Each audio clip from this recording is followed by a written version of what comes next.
You gonna call it to order? Yeah, and I call the Employment and Police Committee to order, or in order, however. And I'll turn it over to the town manager. Okay. There is, Chief is here for the police department item that's on the agenda. Jennifer Hardy has a travel policy. I think we handed to you guys a draft of it last time, and this is an item that the auditors would like for us to have. And I think it would make it easier for everybody else so that every employee knows what they need to bring as far as documentation, what reimbursements will be made available. Jennifer is far more versed than I on this policy, and she's got some items in red or highlighted that perhaps are changes from the last draft that were handed out. And if you guys have some questions, obviously, these are the changes, I believe, that were from the last draft handed to you. And Jennifer is here to answer questions, or if she'd like to make presentation as well. If you want to say or do anything. I think that the biggest thing we need to decide what we want to do is the reimbursement of the meals. We can either follow the GSA per diem rate for meals and incidentals, which that is based on where they go. Like, for instance, if they go to Lynchburg, the rate may be different than if they were here in Blackstone. But I talked it over with Chief and the fire department, and there's option B is we can just set a standard. They have a maximum of $10 for breakfast, 15 for lunch, and 20 for dinner. If they go over that, they're responsible for the difference. You know, so say they go to Washington and the per diem rate is $30 for dinner. Is that necessarily a good option for a town employee to spend $30 on dinner? This is saying that we'll reimburse you 20 if you choose to get a steak and lobster meal. You're going to pay the difference. That's kind of one of the major things I need input on, what you guys want to do on that. I think the rest of it is just, Philip and I discussed if they take their own vehicle, it's, We kind of want to discourage personal use of vehicles. We have a town vehicle at the bus shop that's an Explorer or Trailblazer that people can use. It's really assigned to the bus system, but I do think it has the ability to be used. I've taken it to BEMA meetings and that sort of thing. We want to encourage employees to use the town's vehicles instead of claiming mileage. Mileage, last I checked, was 55 cents a mile, and they have it's like adjusted or changed since. .545, But it can be in the hundreds of dollars for somebody to go to conferences and all sorts of. taking their own vehicle, right, yeah. So we want to make sure everybody knows there are vehicles available to use. Okay? And if an employee chooses not to use the town vehicle, then It's the on him. vehicle's on their own, then they take it. And then it states if they choose for a matter of convenience, they want to use their own vehicle, it's a lower rate to reimburse. It's not the standard GSA rate. Now, if a town vehicle is not available, we will reimburse at the GSA rate, the .545. I think those are the only two changes, and it's just really going to help us. There's another sheet I didn't include here. I included it last time. It's just kind of a report to turn in when they travel, and they itemize everything. And this is also spelling out, if they know they're going somewhere, we kind of need an estimate of how much they're going to spend, and that gets approved by the town manager, so we can just have an idea. And then once the reimbursements come in, we can see, was the hotel $300 more than what we had budgeted or anticipated? So just kind of keeping it in a, Are you gonna have stipulations on the vehicle as far as travel? Let's say you go from here to Lynchburg, and perhaps that's how far you go to the going all over creation with it, all that kind of thing. yeah, the reimbursement on the mileage is going to be, I think you've got to kind of do a map quest. It's got to be the most direct path.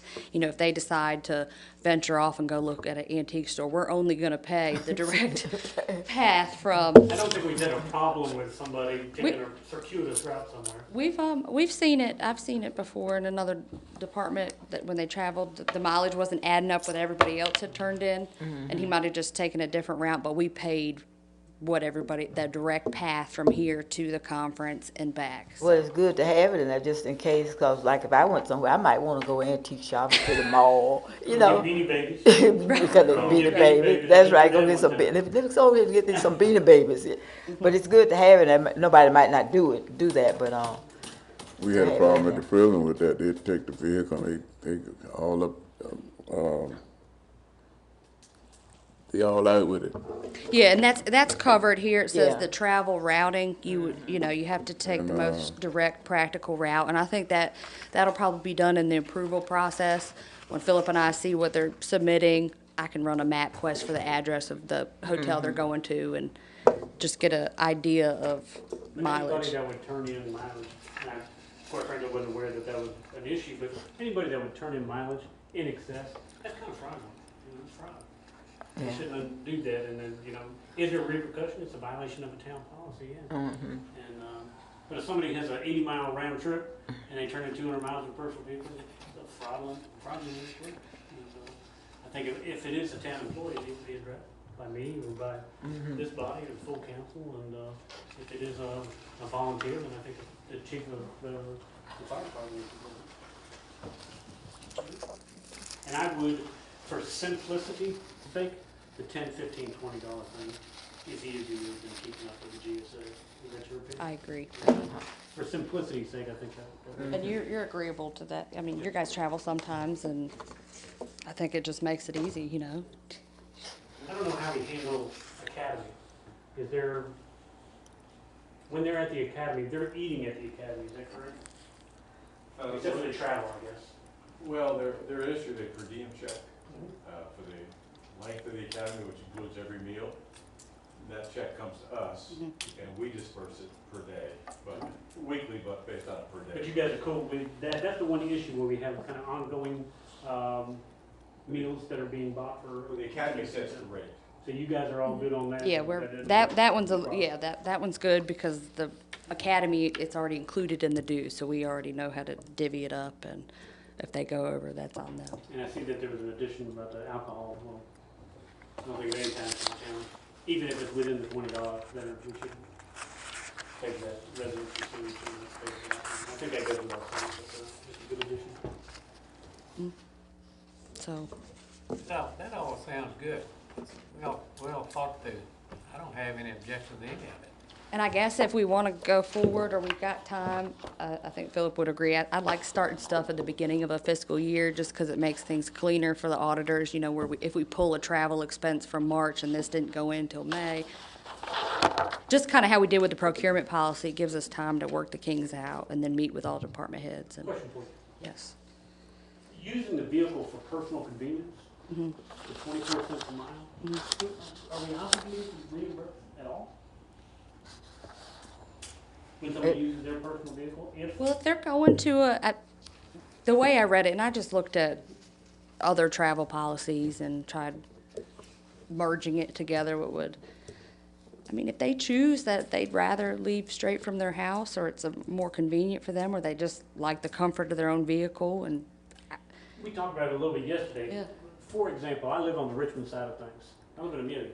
I would sure, because my kids go to school, I usually take them in the morning, so usually no issue whatsoever. But say I've got a VEMA meeting in Richmond. Do I want to drive all the way to town, pick up a town vehicle, and then go back all the way to Richmond? Now, I prefer not doing that. That's an extra hour of driving during the course of the day.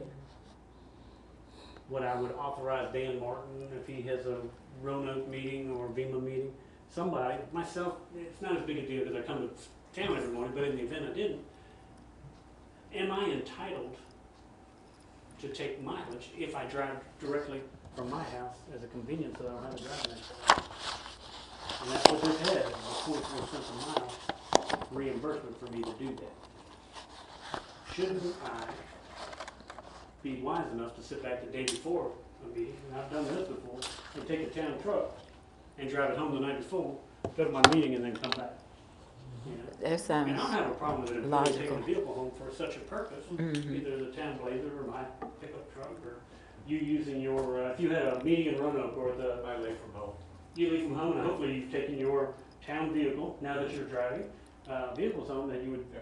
park it at home, spend the night, and get up in the morning, go to Lynchburg to the academy, or Right, instead of coming here first. instead of coming here first. But if you were to have to use your personal vehicle, should you be entitled, or chose to use your personal vehicle, should you be entitled to get mileage? If we're flexible in letting employees take a vehicle home, like Chief does, or I have, and I've gone to VEMA meetings and done it a few times, and it just saves an hour of driving. I don't know how much traveling we're doing, but I don't know if I necessarily think we should give the 24 cents a mile if somebody wants to drive their car. Because for the police department, you guys have a vehicle, right? Yeah, I will say that in the past, we've had times where we did not have a spare. Did not have a spare to take. Right, and that's covered here. If a town vehicle is not available, we will pay the per At diem. full rate. Right, if we don't I'm have talking one, about the half rate. right. Well, I mean, it's, they're using their vehicle to go to work. It's a work-related function. I mean, I get what you're saying, though. If they, yeah, I mean, They have the option to come to town and get it. I mean, you agree, man, that's probably farther than I do. Does it make good sense for chief to come in and get a vehicle? Or should we just have a matter of somebody can make a request a day or two ahead of time? Dan Martin or me or, I don't know, who else goes to conferences around here? Fire department? And they can just make their request and take the vehicle with them. well, fire department's a good example. You got so many of them going. Yeah, they could take the van and load up in the van and go, but they choose, because I think spouses go on that. So are we They, obligated to give them 24 cents a mile? well, I don't know, because they're used to, remember, it started out, they got gas reimbursed, and then we moved it to, you know, we're just gonna do mileage. So if they choose they want to drive their vehicle, and every single one of them drive separate, because the spouses are going, I don't know, that's something y'all gotta I'm not work. trying to be argumentative. No, I know, I think mean, this is all yeah, I well think thought that's- through, but should we pay for mileage if somebody chooses to take their vehicle? I'm sure we can find, For their pleasure? They're going to a meeting. I go to a meeting, I mean, I don't spend the night away, I really don't go to a lot. Josh has been, I think, to Virginia Beach a time or two, maybe Richmond. I've been to Richmond a few times, but mostly during the day, you know, later in the day. Jennifer Beck and I have been to DHCD a few times. I don't know, that one makes me think, why are we paying somebody to use their personal vehicle when a vehicle should be available? And if it's not available, Then they just then automatically. they get the full mileage instead of the half price. You know, We not can- trying to be, stir, you know, make things more difficult, but I would like to think that we've got a vehicle that somebody can use. And if we don't, we'll give them the full mileage instead of the half mileage. Right? On this mileage, you reimbursing round trip or half, one way or what? The whole thing, yeah. And Round trip? Round trip. But I don't think that if we have a car available and they choose to drive their own car, I don't think we should reimburse. That's my That's, question. that's what I But if we think. don't have a vehicle, Right. yeah, they're entitled to the full 55 or whatever the GSA rate is. I believe that. But if we have a vehicle available and they choose not to use it, Mhm. then I don't think we should reimburse. Personally. What are y'all's thoughts? I agree. I agree with that. Yeah. Now, that means we gotta make sure we've got vehicles that are available and all those kinds of things. I think the police department now has availability. Dan certainly is available. Josh has certainly got something at the bus system. The only thing I could ever think of that may not be appropriate is that Trailblazer that Josh has. I think there's a split. I think we can use it for certain things with the town, but I don't think it can be used fully for the town. I think it has a bus system component because I think the majority of it was purchased. And I don't know what that split is, and I don't know truly what the DPRT would say about using that vehicle. So we gotta make sure that that's cool. And if it's not cool, then we gotta come back and let you guys, because we would rely on that. I've got a truck, Dan's got a good reliable, I couldn't drive that red truck years ago to Richmond, it wouldn't make it. But now I've got reliable, I think we've replaced pickup trucks with a lot of the guys. You know, Hunter's got one, the water and sewer guys now have one, so we've replaced a bunch of these old clunker trucks with good reliable vehicles. And if worst case scenario, if somebody needs to go to Richmond to go get parts, or do something like that, or they can take my truck. Well, what would we do in the, like, with the fire department, where so many of them go to a conference? I don't know that we would have a vehicle that would, even if we did, then all our spare vehicles are gone for, you know, so in that instance, what would we do? They would, I guess if we just make the decision, they'd get the 55 cents a mile. You know what we've been doing? That's what, yeah. Mhm. What we've been doing. But that's each one of them driving their own separate vehicle, there's no I don't know if we have carpooling? an answer for that. Okay. They have a chiefs conference, I think is what it is down there. in It's a safety training, I think, yeah, There's a half a some dozen officers at go. least that go to it. Certainly the chief and several of the officers go, and they take their spouses. which is fine, it's not a big problem. As long as their spouses are eating, you know, on their nickel and all those kind of things, it's not, and they've done it for years. But we don't have a passenger van for everybody to go, and I don't know if my wife would want to ride in a passenger van. Yeah. But if they take their private vehicle, are they entitled to, is what she's saying, are they entitled to any mileage then? To go to this conference? It is an inconvenience, and I don't think we have a big enough van for everybody to ride in. Well, I don't know the exact answer on that. well, if we don't have a big enough van for them all to get on the van, then, Certainly not with spouses, oh, okay. you know. Then take the We may be able to get spouses. 6 people in that van that we've got over the bus shop, but I don't think we can get 12 into something. I don't think Okay. we've got something big enough. We're assuming that if they take the spouses, then everybody can get on the van. That's what I'm thinking. Then do you like try to get, at least give them the van, 4 of them can ride in the van, and then that reduces, I mean, I don't know. You know, I don't think they want to take a van. No. to tell you the truth, but I think they'd like to go out to dinner. Right. And if they're in the van, I don't think they're gonna have cocktails at dinner. I don't know, seaside restaurant in Norfolk, or something, I'd like to be able to go there, my wife would like to have a glass of wine. I don't know if anybody wants to do that in a town vehicle. As it stands right now, I don't think we can satisfy getting them all down, because we don't have 6 cars, and we don't have 1 vehicle. Right, so then it's not available, so then they It's just not get the available. I think regular they'd have to be GSA able rate. to Get reimbursed. Okay. So what you think, Chief? What's your opinion? I really hadn't had a chance to, I mean, Jennifer sent me this. Oh. Yeah, I hadn't really looked at it. We don't generally run into that issue with numbers. It's usually 1 or 2 officers going to training or a conference. I haven't really thought about that aspect. But for the big 10 people, 12 people that go to this thing, I don't think we can satisfy 1 vehicle to get them all. I think that if they took their own vehicle, logically they would get, what we're doing now, we give them 55 cents per mile. So you're suggesting taking out the half mileage? We were getting gas tickets. You know, they would come in with a stack of gas tickets and I need to be reimbursed for 10 gallons of gas or, you know, a full tank of gas. And we stopped doing that because there were taxes included in that. And we thought it'd be easier just to do it by the mileage. So we're doing 55 cents or whatever the reimbursable rate is now. So that wouldn't change in my opinion with that, because I don't think we can satisfy their requirements to take that many people. And I'll be honest with you, I don't know what the insurance is with a town vehicle and spouses in it. I don't know how that's going. So if they're in their personal vehicles and we're reimbursing them, I think that's probably the safest thing. It's something we're. That's true.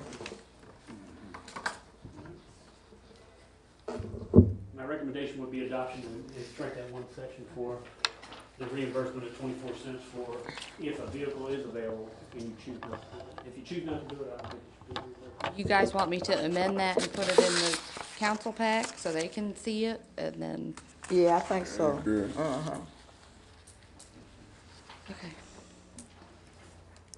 You okay?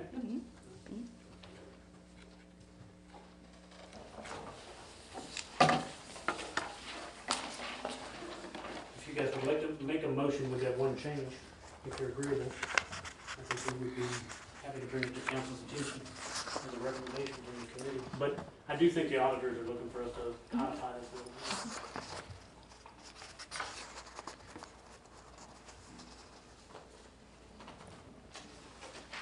Read that, change it for me, Jennifer. The change, Yeah. we're gonna, on page 3, for the transportation and mileage, we're gonna strike out the personal vehicle use as a matter of convenience. We will not reimburse if they use their own personal vehicle for Okay. convenience. So I'm just gonna take that out. Okay. Amend that, and then I'm also gonna go with option B, where the town uses a standard rate. So once I amend that, then, But I make that motion. okay, But if they want to use their own personal vehicle, that's on them, right? correct. Unless we don't, if we have a vehicle available, it's on them. If we go to them and say, we just don't have a vehicle, the police department doesn't have a spare, or the bus system says we can't use the Blazer for this particular activity, then we would pay them at the full 50 Okay. plus cents a mile. a second motion. Second. All right, what's next? Chief is here, and I'll do my best to explain some of this. I think Chief and I and Jennifer have had several conversations about it. If you remember when the town council graciously adopted the personnel policy, before I suspect you were on council, this is the previous council, I think, it's probably in 2012. It was one of the kind of first things that that particular council did, and we did it shortly after I arrived. Phyllis Katz with Sands Anderson helped us put it together, and that personnel policy did not vary from the state or federal Fair Labor Standards Act. And that policy said, and I'll get a little closer so everybody can hear me and I'll speak to you, but what that policy said was, the one that was adopted, is that a town employee was required to work, physically work, 40 hours in the course of a week in order to be eligible for overtime. Okay? You gotta physically be on site. Holidays don't count, sick days don't count, vacation days don't count. You gotta physically be on site 40 hours before you can start accruing comp time. Okay? For example, if I work on Thanksgiving week, and I come to work on Monday, and we have a power outage, and I'm a lineman, and I've gotta work an extra 10 hours on Monday, Got to get the 40 hours in first, then you you gotta get get, the 40 first before that 10 For the- extra is considered yeah. overtime. Even though you have what you classify as an emergency? Even if it's emergency, no matter what. Because Thursday and Friday are Thanksgiving week, and I'm gonna be on holiday off and being paid, that decreases that 40 hours. So even if I work 20 hours on Monday, and Tuesday 8 hours, and Wednesday 8 hours, I'm still, none of that is gonna be overtime, because I'm not working Thursday, Friday. Okay? That is the state, or the, excuse me, that is the Federal Fair Labor Standards Act. Okay? That is different from how it applies to a police department. They don't go by 40 hours, they go by 171? 171 hours in the course of a month before they're eligible for overtime. Okay? So when we adopted the personnel policy, the guys in the electric department, street department, and garbage, they all said, oh man, that's a big departure from what we've always done, because the town has always permitted somebody, if they work 8 hours and then they work 2 extra, irregardless of the 40 hours during the week, they get the overtime for that 2 hours. There was an appeal made by the employees to me, and we brought it to council, and the personnel policy that was adopted did indeed allow people to get overtime for emergency or any other purpose on a daily basis, okay? But the police department was still held at 171 based on the personnel policy and Fair Labor Standards Act. Chief is asking if he could have his guys on par with what was agreed to by council in 2012, I think is when we adopted that. And that would be, it's not on 8 hours, it would be on a shift, which is 10 or 12 hours? 12 hours. 12-hour shift. If I work more than 12 hours in a particular shift, then I would be eligible. I don't have to wait 171 at the end of the month to be eligible for overtime. So please jump in if I'm not hitting the highlights. More, less? No, we were looking for, our normal work week, or the officer's normal work week, because of the 12-hour shift is 42 hours. So in the payroll period, they work 84. And that was kind of our goal, to anything over that 84. In the payroll period, not the daily. it would be overtime. Would be overtime. And I think we talked about it, because I've been with payroll and everything, it would make their record so much easier. Because on that 171, they have to go back a pay period and see what they worked and then compare it to what they work now. Right. And then they have to see, oh, they hit it here. And it just, for me, trying to understand your payroll and your monthly, That's what you guys want, 84 hours. we wanted to go to. That's their normal schedule. It's 84. They do 12-hour shifts. So as we know, with a town employee, they'll do 80, most of them, right? Ours is 84 for the officers. It's standard, and that's what we're looking for, just kind of make it 84 hours. 84. I told you Chief, 12 you are hours. running, excuse me, you are running full capacity now, aren't you? We I mean, are, we have, personnel wise. we are with one officer in the academy. Yes.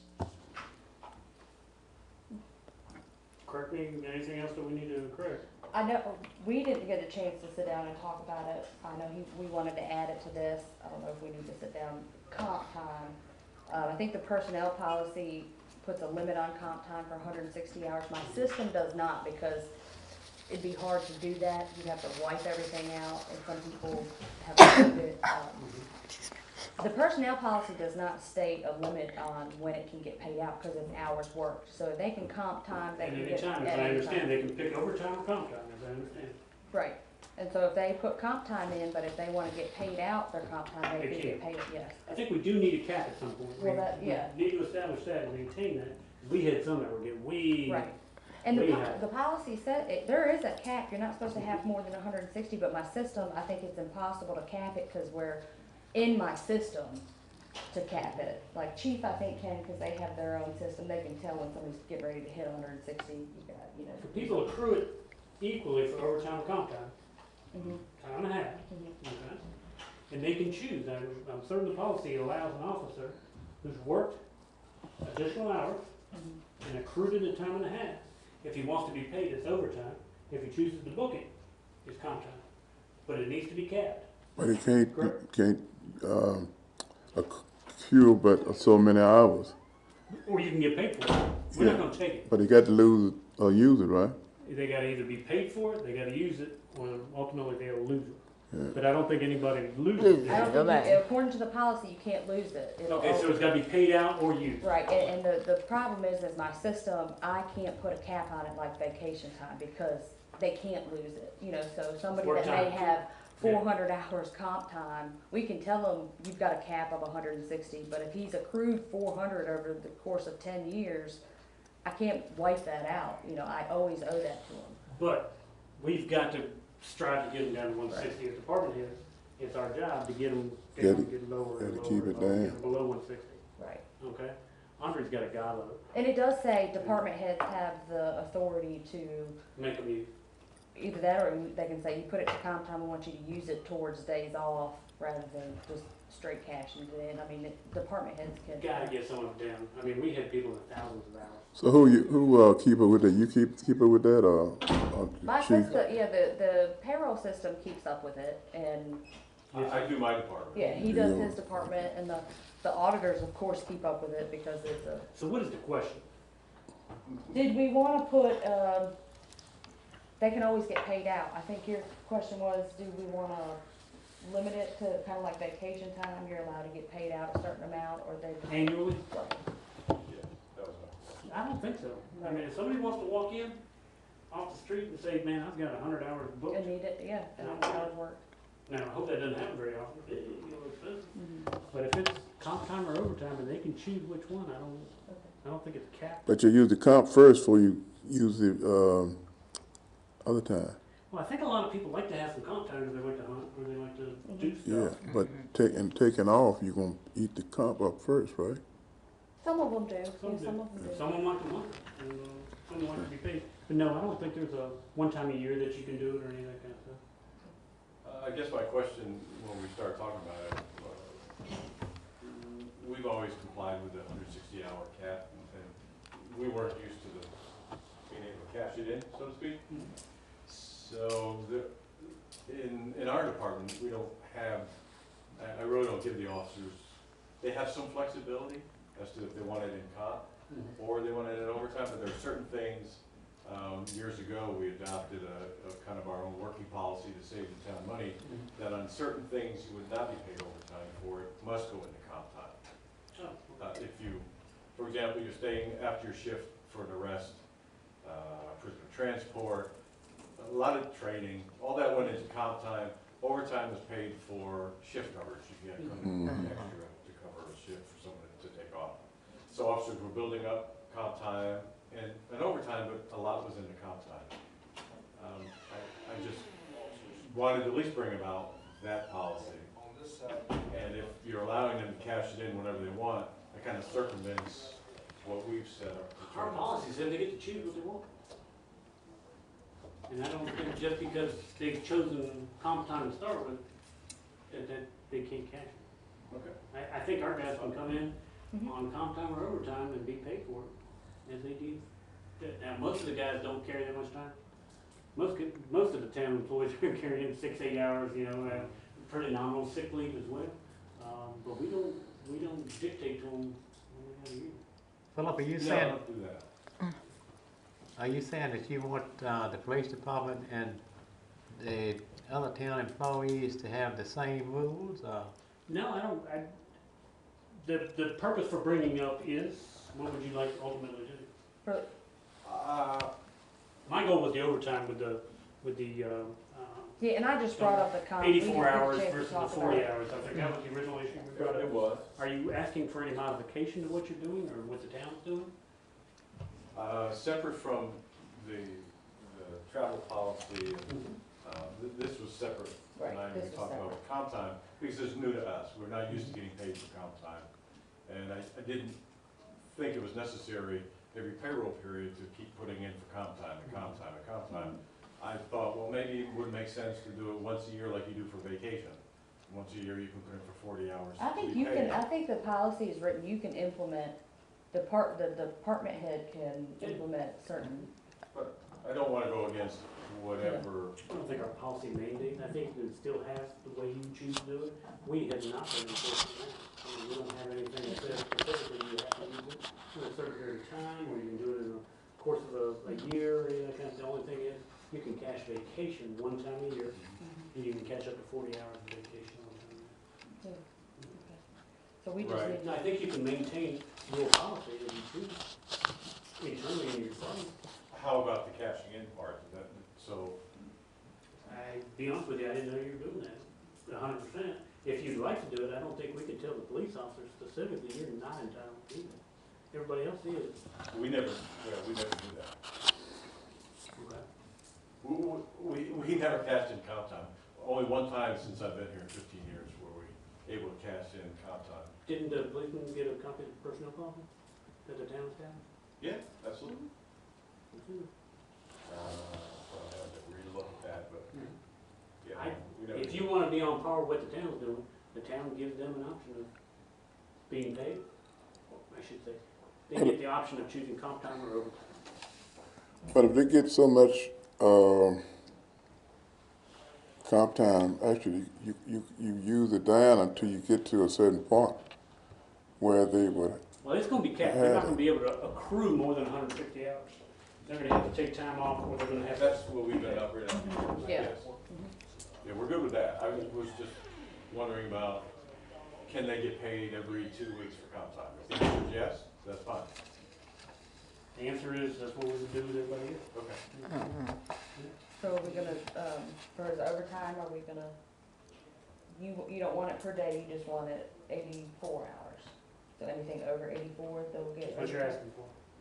Or you, I mean, I think that's well, that's the simplest, but is that what the town is gonna do? No, yeah, the town is doing per day. the council's already voted to do per day. Per day. 5 years ago, they voted. Yeah, but we were always separate because of the. With the 171, and we're trying to correct Right. Right. that. We're trying to correct what is fair and what's not fair. I don't even know if it's a fairness, it's a, you were under Fair Labor Standards Act and the council, Correct. in addressing this, they said, now we'll stick with what we've been doing, which is, for the other employees, Per day. which is on a daily basis. And they're not violating fair labor because they're making it better for an employee rather than more strict than what FLS is. Think about it, we don't know me. Yeah. But Think in about that, it. I That just think also about it. requires us to be vigilant when we're full staffed. We're vigilant about the overtime, big time. As Well, vigilant as we can be. You and me and anybody else, we gotta be on top of any excessive overtime, we gotta be conscious about that. You know? Good? Yeah. No. Next item. We have for you enclosed in your packet some information that Jennifer Hardy put together for you in regards to, I think the last time we talked, what do other communities do as far as compensation for a council member? Of course, everybody's glasses. So if you look at the chart, the town of Blackstone, based on the population of the census number that Jennifer has, 3,621. The mayor is paid $2,000 annually. The town council's paid $1,500 each annually, and currently, no member of the council, and the council has not chosen to permit council members to take the health insurance plan. Although council members are eligible to take a health insurance plan under the requirements that the town paid 50%, was that correct? Correct. If you look at the town of Crew, the mayor is paid, but council members are not paid. The town of Alta Vista, mayor makes $4,500, council members $2,500. They do not make it available for the, I shouldn't say make it available, they do not participate in the council members or board members being on health insurance. Town of Farmville, 8,000 population, 9,000 to the mayor, 6,000 to council, and they do opt into the health insurance plan. Clifton Forge, which is pretty much in population close to the town of Blackstone, 3,000 to the mayor, 24 for council, and I don't know what the NA stands for. She didn't answer She me on didn't, that. you didn't get a response. And then South Hill, 3,600 for the mayor, 3,600 for council, and they have opted not to participate in the health insurance plan for council. Okay. So, there's been much said by columnists recently about the town choosing or not choosing the health insurance. We had a request from one of the council members to investigate it. I don't think council has taken a position on it to clarify the situation, and we had one board member inquire, and this is the data as far as our peers go, whether people do or not. I was thinking that if a council member wanted to participate in it, that it would be at their expense 100%, but you found out that's not the case. That the town would have to pay half of the premium for an individual council person. And I think that would change things automatically. It certainly changes the conversation that it's not a fully paid for by the council person, okay?